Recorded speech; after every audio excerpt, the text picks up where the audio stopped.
Hey everyone, Mr. Kim Singh here, and today we are looking at this idea of algebraic expressions. Now, before I get into the problems that we're going to look at, I just want to make a bit of a disclaimer because I think algebra gets a bit of a bad rap, right? Anytime students think about mathematics, it's usually algebra where students start thinking, I think maths is something that is not good. I think maths, anytime that they start introducing letters instead of numbers, that's when it starts to go downhill.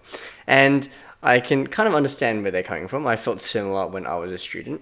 But I want to hopefully show you today that these letters that we use, they're actually a way that we can make things easier for ourselves later on. Okay, so that's kind of how I'm going to sell this. Basically, what I want to talk about today is this idea of what actually an algebraic expression is. And a key thing here that we're going to look at is this idea of a pronumeral. So basically, a pronumeral is any of the letters that you see in mathematics. Now, the reason why we use these pronumerals or these letters is because when we look at algebra, it's basically this study of unknown numbers. There are a lot of situations where we don't know the numbers, but we want to try and find them out. And that's where pronumerals come in handy, right? So they're kind of like a placeholder that describe these unknown numbers until we've solved the problem. Now, although we're looking at algebra in a high school context, you've actually been doing algebra really your whole life. If you're a bit questionable, a bit doubtful, let me show you this example here. Right?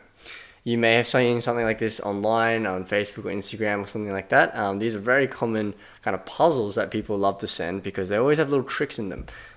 For example, this one over here, I can see that all of these three apples added together give me 30, so it'd be reasonable to assume that all of these are 10, okay?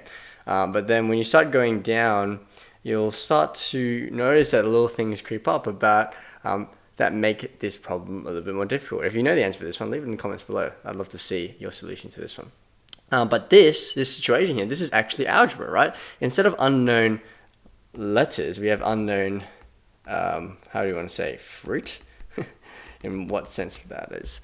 So basically, these are placeholders for until we work out what the actual numbers are. And that's what algebra is actually all about, okay? Before I get into the problems again, a few more definitions we have to talk about. Now, an expression is basically any thing that you see that contains pronumerals and numbers. If you want to think about it, it's kind of like a mathematical sentence, right? So something like this, for example, 5x plus y, this contains some pronumerals. There are some numbers here. I could even add just a number by itself. Let's add like 3, for example. That whole thing there, that's an algebraic expression.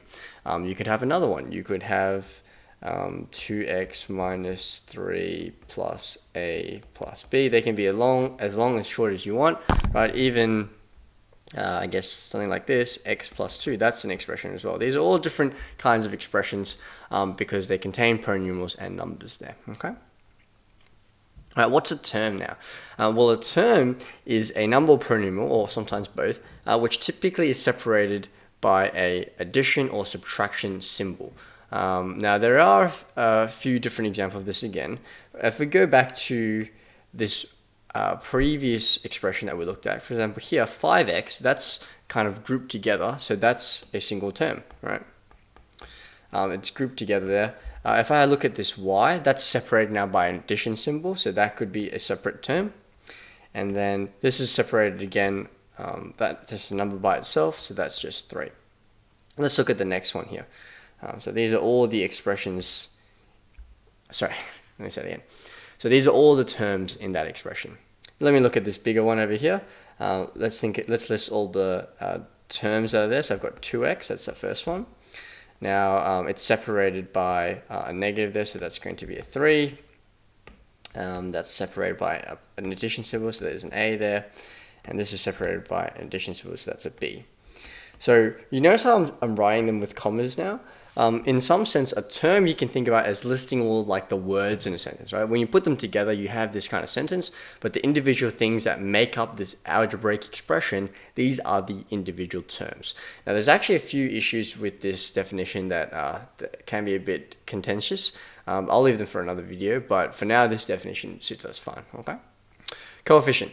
These are the numbers which are being multiplied by the polynomials, or if you want to think about it, in front of the letter. So let me take these two examples over here, right? 5x and 2x. Whenever we write numbers and letters together in mathematics, that means multiplication.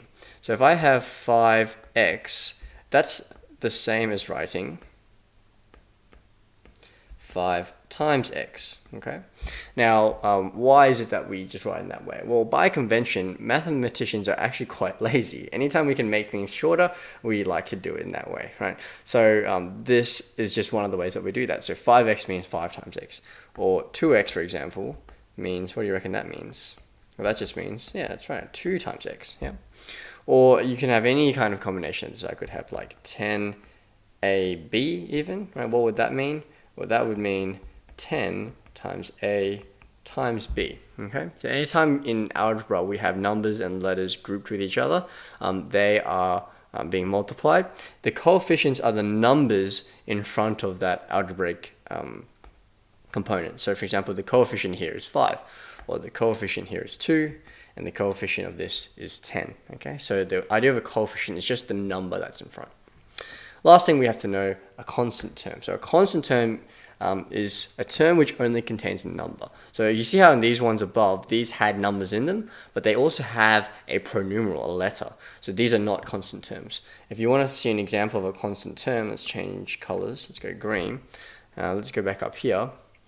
This is a constant term because there's only a number here. And this is also a constant term. There's only a number here, right? So constant terms only have a number. So, you know, like 3, 7, 9. Anytime you see any of these numbers, can be as big or as small as you want, right? Anytime you see these numbers by themselves, they are a constant term, all right?